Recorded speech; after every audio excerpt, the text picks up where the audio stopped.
आजमगढ़ में माफिया के खिलाफ बड़ी कार्रवाई हुई। अरवला थाना क्षेत्र में माफिया रमाकांत यादव की संपत्ति कुर्क की गई। संपत्ति की कीमत लगभग 23 करोड़ रुपए से अधिक बताई जा रही। माफिया की संपत्ति कुर्क। रमाकांत यादव पर आरोप है कि उसने अपराध जगत से अर्जित अवैध धन से इस संपत्ति को खरीदा था। धारा 14(1) के तहत कुर्क की कार्रवाई की गई। रमाकांत यादव प्रदेश स्तर पर चिन्हित माफिया स्ट्री शीटर 30A एवं IS 133 गैंग का लीडर है। सरकार की कड़ी कार्रवाई से माफियाओं में हड़कंप मच गया। इस कार्रवाई से साफ है कि सरकार माफियाओं के खिलाफ जीरो टॉलरेंस की नीति पर काम करेगी। आगे भी ऐसी कार्रवाई जारी रहने की संभावना है, जिससे माफियाओं का मनोबल टूटेगा और प्रदेश में कानून व्यवस्था मजबूत होगी। आजमगढ़ से जिला संवाददाता नासिर हुसैन की रिपोर्ट, स्टार भारत न्यूज 24। देखिए, आज जनपद आजमगढ़ में जिलाधिकारी आजमगढ़ के दिनांक 11/6/2025 के आदेश के तहत जनपद के जो माफिया हिस्ट्री सीटर संख्या 30/30A और IS गैंग 133 के गैंग लीडर रमाकांत यादव के द्वारा अपराध से अर्जित संपत्ति का आज कुर्की की कार्रवाई की गई है। आपको जानकारी के लिए बता दें, 21/2/2022 को जनपद में एक बड़ी अपने शराब पीने की वजह से एक बड़ी दुर्घटना हुई थी, जिसमें 7 लोगों की मृत्यु हुई थी और उसमें करीब 5 लोगों के विरुद्ध मुकदमा पंजीकृत किया गया था। और उसके बाद में उसी मुकदमे पे 2022 में ही गैंगस्टर एक्ट का मुकदमा भी पंजीकृत किया गया था, जिसमें रमाकांत यादव और उसके अन्य 12 साथियों के ऊपर गैंगस्टर एक्ट की कार्रवाई की गई थी। इसी की विवेचना थाना प्रभारी अतरौलिया के द्वारा की जा रही थी और इसमें टोटल मिला के आज करीब 23 करोड़ 42 लाख 81,400 रुपये की जो इनकी जो संपत्ति है उसको कुर्की की कार्रवाई की गई है। और ये ग्राम बसई अफसरपुर फरगना माहौल तहसील फूलपुर के अंतर्गत एक जो गाटा संख्या है वो करीब 2.88 हेक्टेयर का है, जिसकी मालियत करीब 2 करोड़ 13 लाख रुपया है।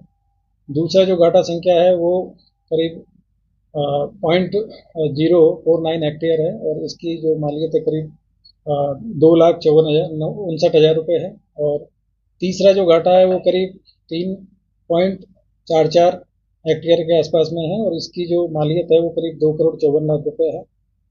एक और घाटा संख्या है जो कि 2.94 है, इसकी जो हेक्टेयर है इसकी जो मालियत है वो करीब 2 करोड़ 17 लाख रुपये है। और एक घाटा संख्या है करीब 3.47 जो कॉमर्शियल भूमि है और इसकी जो मालियत है वो करीब 16 करोड़ रुपए के आसपास में है। और एक जो घाटा संख्या है वो 0.38 हेक्टेयर है और इसकी जो मालियत है वो करीब 20,61,000 रुपये है। तो इस तरीके से टोटल मिला के 23 करोड़ 42 लाख और 81,400 रुपये की जो संपत्ति है उसको जिलाधिकारी आजमगढ़ के आदेश के तहत उसको आज कुर्की की कार्रवाई की गई है। और आपकी जानकारी के लिए बता दें कि ये जो माफिया है इनको प्रदेश स्तर के माफिया भी चिन्हित किया गया है और IS गैंग के मेंबर और लीडर है और इनके ऊपर करीब जो आपराधिक मुकदमे हैं उसकी लंबी फहरिस्त है। इनके पास में करीब 58 से ज़्यादा इनके ऊपर मुकदमे हैं और 1977 तक इनके पास में बहुत ही मतलब कम संपत्ति थी और उसके बाद में इन्होंने जो आपराधिक जो गतिविधियाँ हैं उनसे बड़ी मात्रा में संपत्ति अर्जित की है। और इनके ऊपर न केवल लूट के, हत्या के और तमाम इस तरह के मुकदमे हैं और जो अपने से शराब बनाने के और इस तरह के जो मामले हैं वो भी इनके ऊपर पंजीकृत है। तो एक प्रदेश स्तर के माफिया हैं और इस पर आदरणीय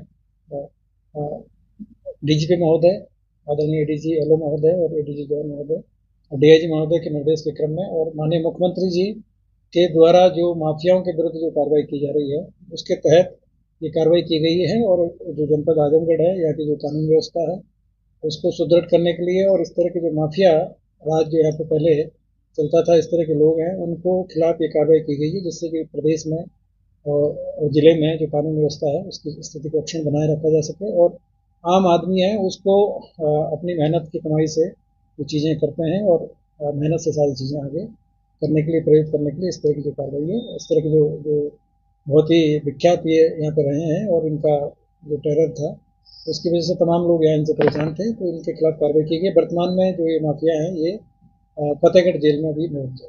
जिस तरह से सर कार्रवाई हुई, इतनी बड़े लेवल पे कार्रवाई हुई, इस पर इस पे किस तरह की निगरानी रहेगी? देखिए इनकी जो प्रॉपर्टी है उसको आज वहाँ पे मौके पे जाके और पूरी उसके साथ में जो कानूनी प्रक्रिया है उसके साथ में किया गया है और जो संबंधित मजिस्ट्रेट है उनको उनका जो रखरखाव के लिए उनको जिलाधिकारी महोदय के द्वारा नियुक्त किया गया है। पुलिस जो लोकल पुलिस है थाने की जो वो उनकी जो रखवाली करेगी और कोई भी इस तरह की चीज़ होती है तो उसकी निगरानी पुलिस के द्वारा इसमें बताती है। सर आगे भी कुछ इनके ऊपर कार्रवाई का चल रहा है। अभी और भी इनकी कुछ संपत्तियां हैं जिनको कि चिन्हित किया गया है उनमें भी इसमें कार्रवाई की जाएगी। ठीक।